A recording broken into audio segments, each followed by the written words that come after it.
Mr. President, distinguished guests, fellows, members and colleagues, I am honoured to receive the President's Medal for Services to Pharmaceutical Medicine.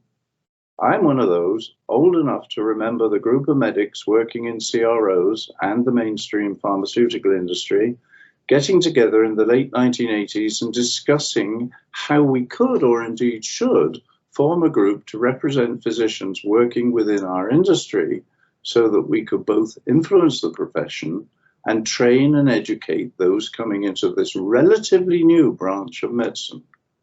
I was interested in research, and having taken an intercalated degree in biochemistry at medical school, I was drawn to the then evolving field of phase 1 research. So I started my career in pharma at one of the first phase 1 units. I found the work interesting and quickly came to meet and interface with similar people in similar units.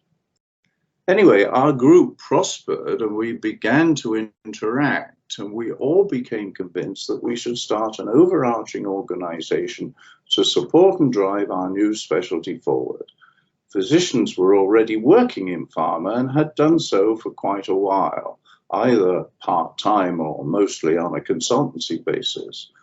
So what we had done as a group had effectively founded the Faculty of Pharmaceutical Medicine, which has since evolved into what we know today.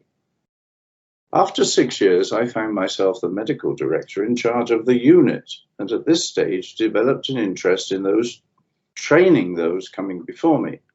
One of the stimulating aspects of pharmaceutical medicine is the opportunity to interact with people from many different disciplines. And for me, one of the interests was to teach not just medics, but also different types of support staff as well. In 2006, the T. Gennaro affair shook the world of clinical research, and ultimately the Duff Report, with support from the MHRA, encouraged our faculty to develop the Diploma in Human Pharmacology with all the teaching, training, and examining that this involves. I, like many others, encouraged my trainees to study for this qualification as it became the official route to becoming a first-in-human investigator. I'm pleased to congratulate my 2 trainees this year for having passed this exam in October.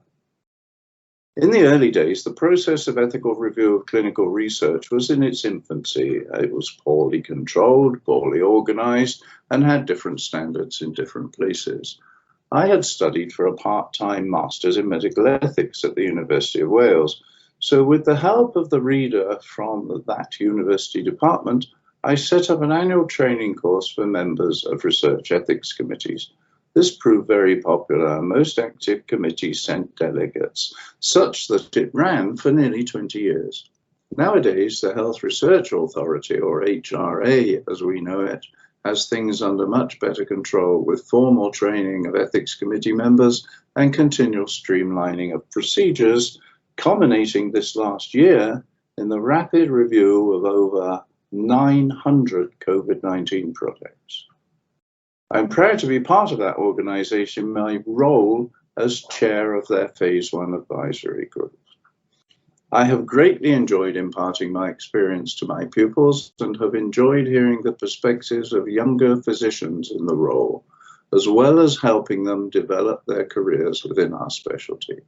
I am deeply honored that the Faculty of Pharmaceutical Medicine should feel that my contribution has been worthwhile and has seen fit to bestow me with this medal, which I can assure you that I will cherish throughout my impending retirement. Thank you.